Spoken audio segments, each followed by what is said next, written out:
of us has lived a moment where life snaps? Not slowly, not gradually, but suddenly. You wake up one day and you realize that the version of you from yesterday didn't quite survive today. And the question every believer quietly whispers in that moment is, why would Allah let my life fall apart like this? So today I want to show you something we often miss. Fall apart moments are not random. They usually follow a pattern, a divine pattern. And that pattern appears again and again in our tradition, in our history. So let's walk through it. The first feeling we experience in collapse is rejection. Not just pain, right? But rejection. The sense that the world you trusted no longer wants you. Even the Prophet, peace be upon him, felt this. Taif wasn't just a bad city or a bad day. It was a moment that said no to him. You are not welcome. Not here, not now, not anywhere. He walked into that city with hope and he left covered in blood. But here's what's fascinating. Sometimes Allah lets you be rejected by the places you were never meant to settle, so you can walk, whether it is bleeding, tired, or confused, straight into the places written for you. Collapse is often Allah closing one door violently because you wouldn't have left otherwise. You wouldn't have left if it was gentle. And this is the first layer of the divine pattern.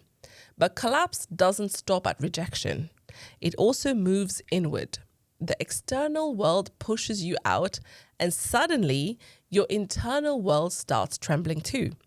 That moment where you say, I don't even recognize myself right now. And that brings us to the second layer of what I'm going to say to you. Maryam shows us what internal collapse feels like. Her world did not break because of people throwing stones.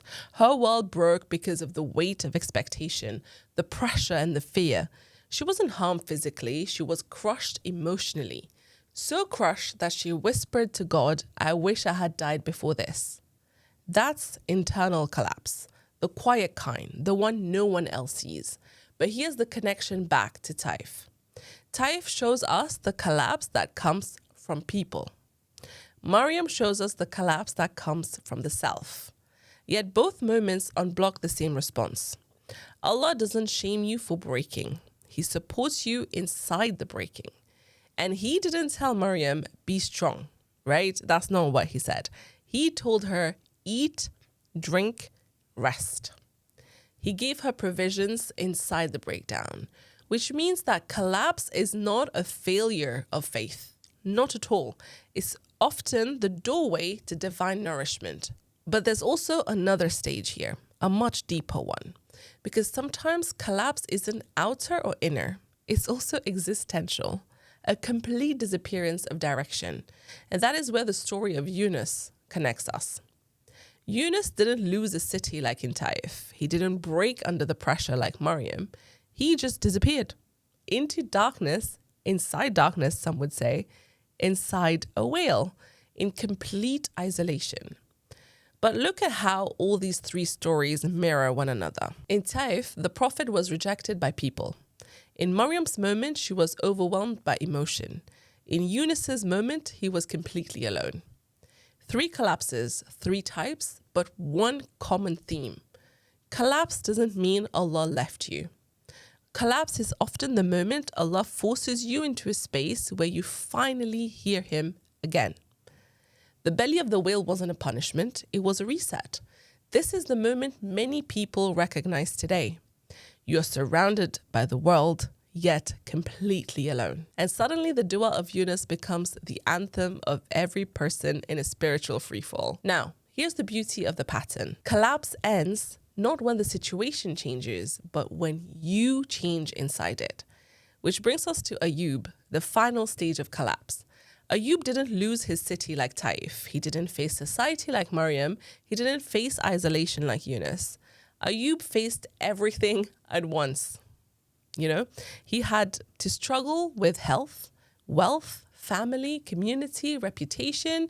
Everything was gone. His collapse wasn't a singular moment. It was a season. It was a season of loss. And yet, through every loss, he kept one line alive in his heart. My Lord has always been good to me. And here is where the divine pattern becomes complete. Collapse begins with rejection, as we saw with Taif's story, moves into emotional breaking, like we saw with Maryam, then into isolation, like with Yunus, and eventually becomes a rebuilding of identity, like we saw with Ayub. Because collapse strips you of the things you think define you, so Allah can reveal who you actually are.